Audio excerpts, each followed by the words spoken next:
Have you ever experienced someone vanishing from your life without a word? One day they're texting, calling, laughing with you, and the next, silence. No calls, no texts, no warning. This phenomenon, in modern language, is known as ghosting. Ghosting doesn't only happen in romantic relationships. It can occur in friendships, at work, and even within families. It leaves behind haunting questions. Did I do something wrong? What are they thinking? Is there something I don't know? What's fascinating is that, although ghosting feels like a product of the digital age, fueled by dating apps and social media, Carl Jung, one of the greatest psychologists of the 20th century, offered profound insights that help us understand this behavior. In this video, we'll explore: why do people choose to disappear instead of facing reality? How did Jung view ghosting as an expression of the shadow within us? And how can we heal when ghosting leaves behind invisible wounds? Get ready, because what you're about to discover may forever change the way you look at ghosting. Ghosting is commonly defined as the sudden withdrawal of communication without any explanation. In the digital era, blocking, unfriending, or vanishing takes seconds, but the psychological impact can last for years. Modern psychological studies show that being ghosted triggers the same areas of the brain associated with physical pain. Regions like the prefrontal cortex and the amygdala light up, which explains why ghosting often feels even more brutal than a direct breakup. Ghosting is not just about losing a connection. It's about the denial of presence. When someone disappears, they don't only remove the relationship, they also erase the possibility of closure. This silence creates a kind of invisible gaslighting, where the person left behind begins to question their own worth, their own reality. Carl Jung once said, "The greatest tragedy of the family is the unlived lives of the parents." But in today's society, we might expand this idea. One of our greatest tragedies is unresolved connections, relationships that don't end, but instead linger like ghosts in the psyche.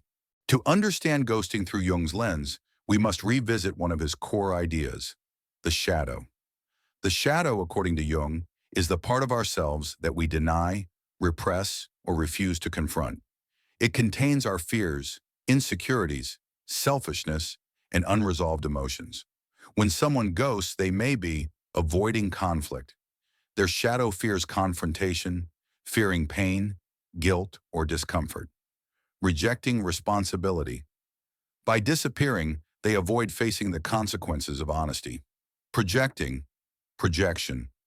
Instead of admitting to their own instability or unreadiness, they turn silence into their solution. At a deeper level, ghosting reflects the fear of intimacy. Jung emphasized that intimacy forces us to expose our most vulnerable selves. For many, this awakens old wounds or unhealed trauma, and ghosting becomes an escape from that fear. In other words, ghosting is a shadow in action.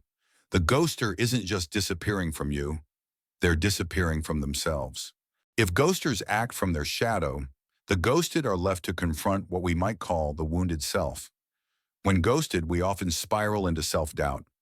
Maybe I wasn't good enough.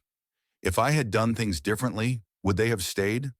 I must not deserve love or attention at all. These questions tap into primal wounds, what Jung would call collective wounds. They echo memories of rejection, abandonment, and neglect, sometimes stretching back to childhood, to unresolved parental relationships. Ghosting doesn't create these wounds. It simply mirrors them back to us. But Jung did not see wounds as the end. He believed they could become gateways to growth. This process is called individuation, the journey of becoming whole by confronting and integrating our wounds. Being ghosted can pull you into emotional darkness. Yet if you face it consciously, it can become a chance to recognize hidden fears within yourself, reconnect with your true worth, build healthier, stronger relationships in the future.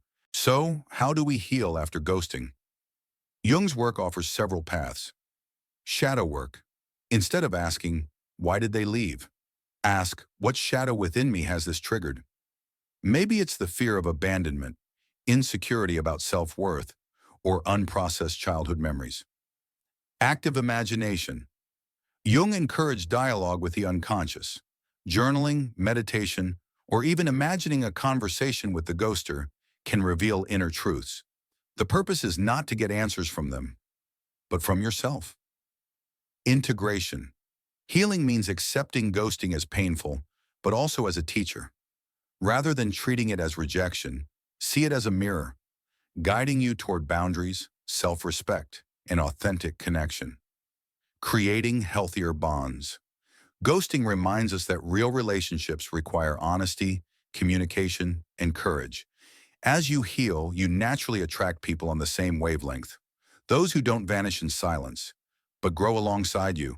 On the surface, ghosting looks simple. Someone disappears, but beneath it lies a profound mirror of human psychology, reflecting both the one who leaves and the one left behind. Carl Jung once said, "Until you make the unconscious conscious, it will direct your life and you will call it fate." Ghosting is a harsh reminder of how the unconscious plays out, through avoidance, fear, and unresolved wounds. Yet it is also an invitation, an opportunity to face the shadow, to confront pain, and to walk the path of individuation, becoming your truest and most complete self. So the next time ghosting happens, remember, it's not only about loss, it may also be the soul's way of calling you inward to discover resilience, strength, and meaning within the silence.